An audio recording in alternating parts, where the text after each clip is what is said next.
Good morning students, welcome to my YouTube channel. I am Amita Singh. In this video, we will discuss the long question answer of chapter 1. So listen, question 66a.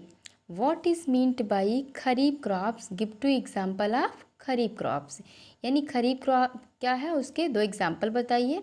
तो पहले भी जब मैंने topic explain किया था तब भी खरीफ crops के बारे में बताया था, रबी क्रॉप्स के बारे में भी बताया था. So listen, the crops which are sown in the rainy season are called kharif crops.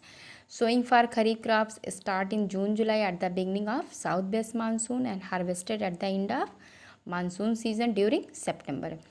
यानी ऐसे फसल जिनकी बुआई रेनी सीजन में की जाती है उन्हें खरीफ क्रॉप्स कहते हैं. और बुआई कब की जाती है इनकी? जून जुलाई. कटिंग कब की जाती है? In the end of monsoon यानी सितंबर में इनकी कटिंग की जाती है. एग्जाम्पल क्या है? पैडी एंड मेज. क्वेश्चन में कह रहा है दो एग्जाम्पल भी बताइए. Next 66b. What is mean by rabi crops? Give two example of rabi crops. B में कह रहा है कि रबी क्रॉप्स क्या हो, इसके दो एग्जाम्पल बताइए. तो the crops grown in winter season are called rabi crops. इनका क्या है जो है बुआई का टाइम और कटिंग का time. The sowing for rabi crops begins at the beginning of winter यानी October and November and harvested at the end of March और अप्रैल. और एग्जाम्पल इनके wheat and gram. Next question number 67a. What is mean by sowing and what are the various methods of sowing the seeds. यानी बुआई क्या है और कौन कौन से मेथड्स हैं बुआई के. तो the process of scattering seed in the ground soil for growing the crop plant is called sowing. कौन कौन से मेथड्स हैं बुआई के? तो first method sowing by hand and second sowing with a seed drill. Next 67b. What precautions should be taken in sowing the seeds. यानी बुआई करते समय क्या सावधानी बरतना चाहिए. प्रिकॉशन का मतलब सावधानी. तो फर्स्ट क्या है? The seed should be sown at right depth in the soil. यानी प्रॉपर जो है गहराई होनी चाहिए, ना ही बहुत ऊंचाई पे होना चाहिए ना ही बहुत गहराई पे बीज. Second point, the seed should be sown at right spacing. Proper space भी होना चाहिए, बहुत पास पास में नहीं होना चाहिए. Next point number third, the seed should not be sown in a dry soil. बहुत सूखी मिट्टी हो तब भी बुआई नहीं करनी चाहिए. Fourth point, the seed should not be sown in highly wet soil. बहुत गीली मिट्टी हो तब भी बीज की बुआई नहीं करनी चाहिए. Next question number 68. What are good quality seeds? You are given a sample of wheat seed. How will you select good healthy seeds for sowing? कह रहा है कि गुड क्वालिटी सीड्स क्या हैं और साथ में कह रहा है सपोज दैट अगर आपको सैंपल दिया गया है व्हीट सीड का तो आप कैसे उसको सेलेक्ट करोगे, किस तरीके से हेल्दी सीड्स को सेलेक्ट करोगे.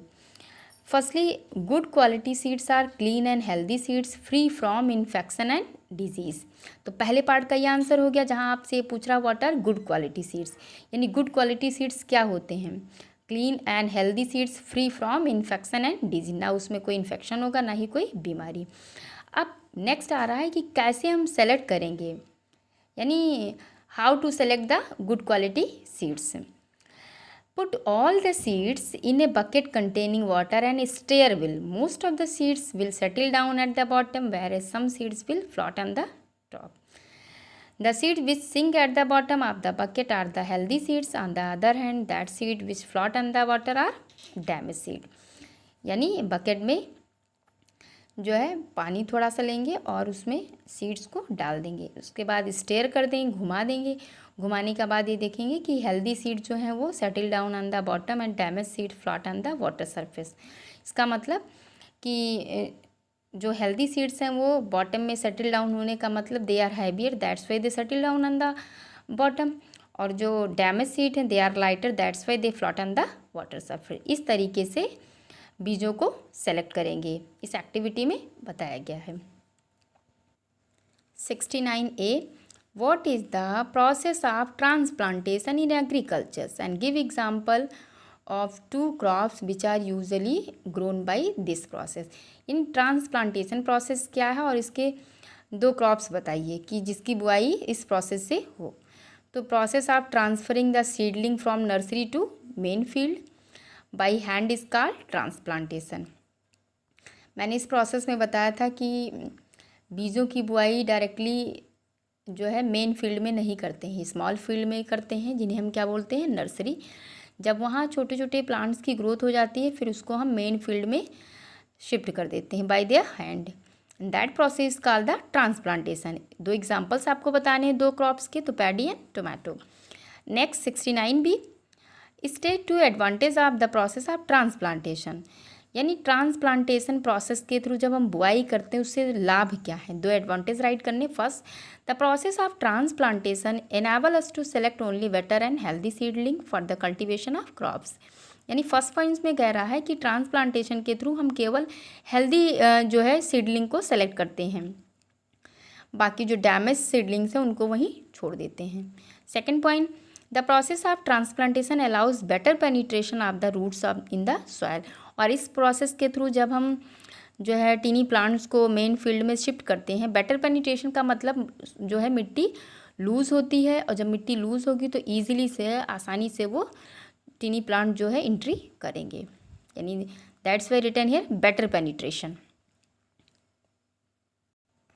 Next question number 70A, what is irrigation and why is irrigation necessary. सिंचाई क्या है, क्यों जरूरी है। The process of supplying water to crop plant in field is called irrigation. क्यों जरूरी है irrigation. Irrigation is necessary because to provide moisture for the germination of seed. क्यों, क्योंकि सिंचाई करने से क्या है, जो है मिट्टी में नमी रहती है, जब मिट्टी में नमी रहेगी तो बीजों का अंकुरण होगा, साथ साथ इससे मिट्टी सॉफ्ट भी होती है जिससे जुताई करने में आसानी होगी। 70B, name the various sources of irrigation in our country. हमारे देश में सिंचाई के कौन कौन से साधन हैं। The various sources of irrigation in our country are rivers, canals, wells, tubewells, dams, ponds and lakes. ये सारे क्या हैं, these are the sources of irrigation. This is the last video of this chapter. Chapter 1 आपका complete हो चुका है। Explanation भी, exercise, short question answer and long question answer, सारी चीज़ें कंप्लीट हो गई हैं। और जो भी क्वेश्चन मैंने कराया उसको आप थोड़ा थोड़ा करके डेली आप उसको प्रिपेयर करते रहेंगे। प्रिपेयर करिए, राइट करिए कहीं जो है। और लास्ट में ये बता रहे हैं कि बहुत सारे स्टूडेंट ये पूछ रहे हैं कि मैम राइट इन फेयर कॉपी। बार बार बता रही हूँ कि जो भी कॉपी आपके पास है, पुरानी कॉपी थी उसमें कुछ पेज बचे होंगे पीछे, वहाँ आप जहाँ भी आप क्वेश्चन राइट करेंगे सारे क्वेश्चन एक साथ होने चाहिए, neat and clean. Thanks for watching my video, like and subscribe it.